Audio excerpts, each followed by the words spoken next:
안녕하세요, 손쌤입니다. 네, 여섯 번째 수업을 시작을 한번 해보도록 하겠습니다. 네, 지금 시간은 11시 한 20분 정도 됐네요. 여러분들한테는 아마 오후 수업이겠지만 선생님은 아침에 와서 여러분들 위해서 미리미리 좀 촬영을 하고 있습니다. 네, 오늘은 여러분들이랑 침략 전쟁의 확대라는 주제를 가지고 이야기를 할 거고요. 우리 지난 시간에 이어서 1930년대 이후에 동아시아의 상황을 여러분들이랑 살펴보고자 합니다. 가기 전에 성취 기준 한번 보고 갈까요? 네, 성취 기준은 제국주의 침략의 실상과 일본 군국주의로 인한 전쟁의 확대 과정을 살펴보고 그에 대항한 각국의 민족 운동을 비교하여 설명한다라고 되어 있습니다. 그 중에 오늘은 일본 군국주의로 인한 전쟁의 확대 과정에 대해서 여러분들이 한번 선생님이랑 같이 살펴보시기 바랍니다.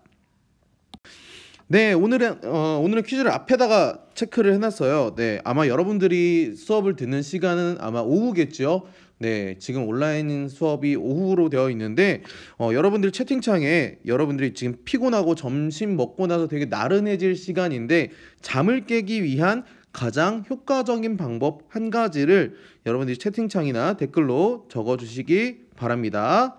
그러면 여러분들이 서로 잠을 깰 수 있겠죠. 네, 수업을 진행하겠습니다. 첫 번째 중일 전쟁이라고 되어 있는데 중일 전쟁에 앞서서 1931년에 있었던 만주사변에 대해서 한번 살펴보도록 할게요. 배경이라고 하면은 세계 대공황에 따른 경제적 어려움이라고 하는데 이 대공황이라는 게 1920년대 후반에 등장한 거예요. 20년대 후반에 등장한 건데 생산이 많다 보니까 간단하게 이 대공황을 설명을 하면 생산량보다 소비량이 훨씬 많아지다 보니까 이 생산된 거를 소비가 따라가지를 못하는 거예요. 그러면서 경제 체제가 줄줄이 거의 독일, 미국, 프랑스, 영국 할 거 없이 다 도미노처럼 경제가 무너지는 상황. 그래서 극심한 인플레이션이 일어났었다라고 보면 되겠습니다. 인플레이션. 네, 물가가 엄청나게 올라가는 거죠. 그래서 독일에서는 이 당시에 빵을 하나 사기 위해서 그 지폐를 거의 수레에 가득 채워서 가져가야 빵 한 조각을 살 수 있을 정도로 인플레이션이 심했다 그래요. 그러다 보니까 이 경제적 어려움을 타개하기 위해서 각국에서는 여러 가지 방법을 내세웠는데 일본에서는 만주 일대를 침략을 통해서 만주국이라는 나라를 만듭니다. 만주국이라는 나라를 만들어서 한반도 이외에 또 다른 식민지를 건설을 하기 위한 움직임을 보이게 되는 거죠. 그런 와중에 일단은 국제연맹에서 리튼 조사단을 파견을 해요. 만주사변이 있고 나서. 그런데 이 리튼 조사단을 파견해서 조사를 하니까 일본에서는 그럼 국제연맹에서 우리나라를 건드리지 마라. 그럴 거면 우리는 국제연맹을 탈퇴하겠다라는 움직임까지 강경한 모습을 보여주게 되고 결국에는 만주국이라는 괴뢰 정부를 만들어서 식민지를 좀 더 확대해 나가는 모습을 보입니다. 네, 그리고 나서 이제 일어났던 게 이제 중일 전쟁이 되겠는데요. 간단하게 얘기하면 만주국이 시작되고 나서 공산당이 이제 중화 소비에트 공화국, 예를 들어 줄여서 중공이라는 나라를 만들어요. 그러다가 국민당 정부가 있던 그 중화민국, 장제스가 이끌던 그 중화민국의 탄압을 받으면서 대장정을 시작을 합니다. 대장정을 시작해서 공산당이 막 돌아다니기 시작해요. 여기 화살표 보이시죠?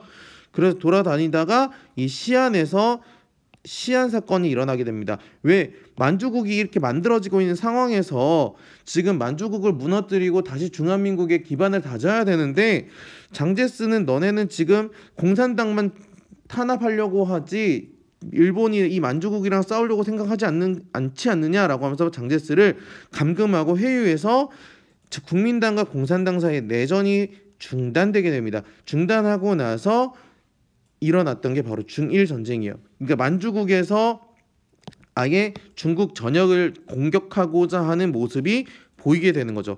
그 보이었던 사건이 바로 이 루거우차오 사건이고요. 일본이 중국을 총공격을 하면서 아예 중국 전체를 식민지 삼고자 하는 움직임을 보입니다. 근데 중국은 일단 일본보다 더 큰 나라겠죠. 과연 어떻게 이어졌을지 다음 페이지를 한번 보도록 하지요. 네, 루거우차오 사건이 일어나고 나서 중국이 공격을 결정한 중일 전쟁에서, 그러니까 다시 시안 사건으로 인해서 국공 내전이 조금 잠잠해진 상황에서 제2차 국공합작이 일어납니다.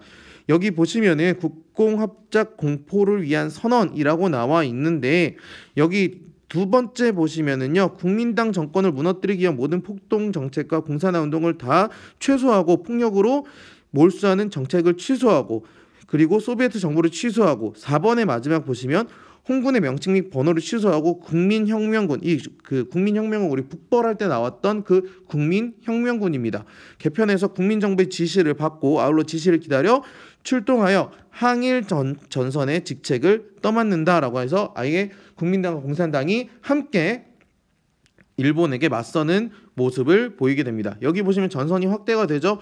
이 루거우차오 사건이라는 거는요, 노구교 사건이라고도 얘기를 하는데, 베이징 근교에 있던 이제 그 일본군과 그 만주국 이제 군대와 중국군이 맞닥뜨렸다가 일본군이 대학살을 일으키는, 난징 근처에 있는, 베이징 근처에 있는 이 루거우차오 사건이 일어나고 나서 나중에는 난징에서 대학살이 일어나기도 했다는 거 여러분들이 꼭 기억을 해주시고요. 그 이따 뒤에서 다시 한 번 더 설명하도록 하겠습니다.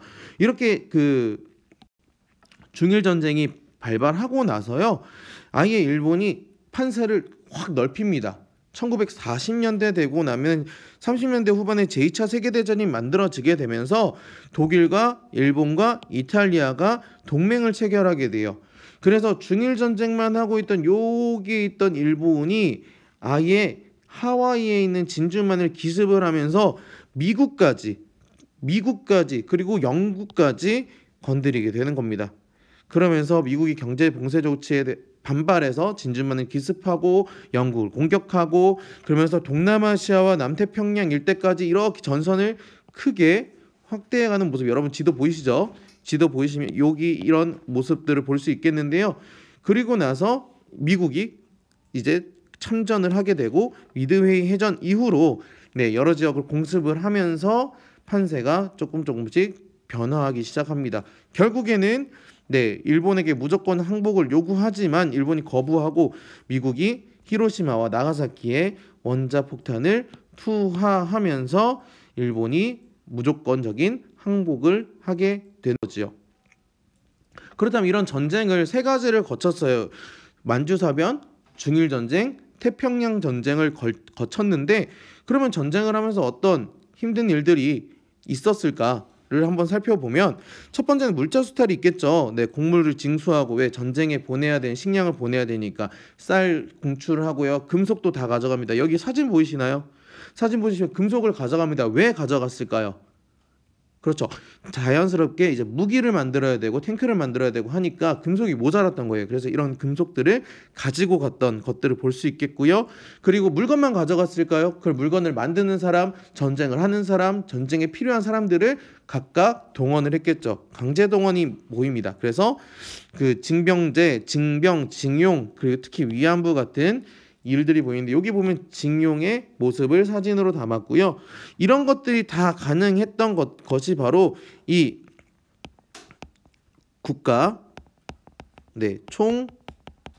총동원령이라는 국가 총동원령이라는 것이 발발을 하면서, 총동원상 필요할 때는 일본이 식민지 조선을 다 공출해 갈 수 있다, 다 인력을 징발해 갈 수 있다 등등의 명령을 내릴 수 있다 등의 명령을 내림으로써 징병이든 노동자든 위안부든 여러 가지 인력 수탈이 자행되었다라고 볼 수 있겠습니다. 여기 보시면 박두리 할머니의 사례를 보시면 나오겠는데, 여러분들이 학습제도 나와 있는 거니까 천천히 한번 읽어보시면서 이 당시 상황이 정말로 어땠는지를 여러분들 꼭 기억해 주셨으면 좋겠습니다. 그리고 나서 이제 민간인 희생도 분명 있겠죠. 아까 선생님이 얘기했던 것처럼 난징 대학살이라고 나와 있습니다. 이거는 일본군이 중일 전쟁을 하면서 중국에 있는 난징에 있는 민간인들을 대학살했던 사건을 보이는 건데요. 여기 사진들 보시면 선생님이 일부러 좀 흑백을 흐리게 만들어 놨어요. 왜냐하면 여기 이게 있는 게 다 시체들이거든요. 그래서 여러분들이 궁금하신 친구들이면 뭐 검색창에 난징 대학살이라고 검색을 하시면 좀 더 이 난징 대학살에 대한 사례 사진들이 실상이 확연히 드러날 텐데 굉장히 잔혹합니다. 잔혹하고요. 이런 정도의 중국에서는 민간인들의 희생이 있었고 일본 같은 경우에서도 아까 얘기한 것처럼 원자폭탄 투하 등으로 인해서 히로시마와 나가사키에 굉장히 아직도 원폭 피해를 계속 가지고 있는 그게 유전적으로 대물림되고 있는 상황이기도 하다고 합니다.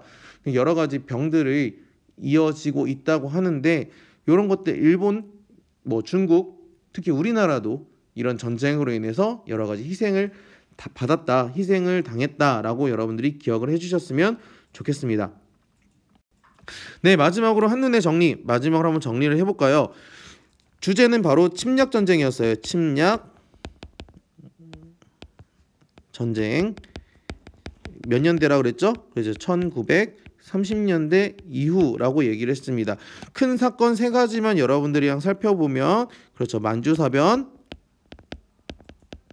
그리고 중일 전쟁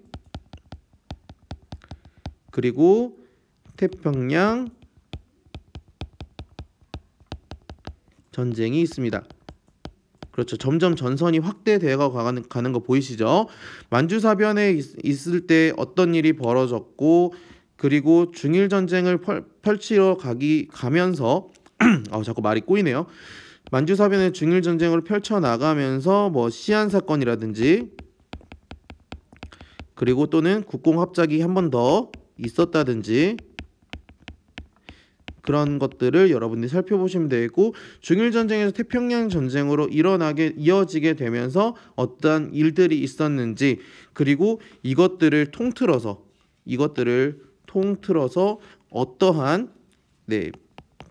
피해들이 있었는지 인적 피해 또는 물적인 피해 등등이 있었는지를 여러분들이 잘 정리를 해 나가시면 좋을 것 같습니다. 네, 고생하셨고요. 다음 시간엔 그러면 이로 인한 그 만주사변부터 태평양 전쟁까지 이어지면서 과연 중국과 우리 민족은 어떠한 리액션을 펼쳤는지 국제 연대의 움직임을 한번 살펴보도록 하겠습니다. 고생 많았고요. 이제 학습지 정리하고 과제란에 인증하시는 거 잊지 마시고요. 그럼 수업 시간에 궁금하신 건 댓글로 질문해 주시길 바라겠습니다. 수고 많았습니다.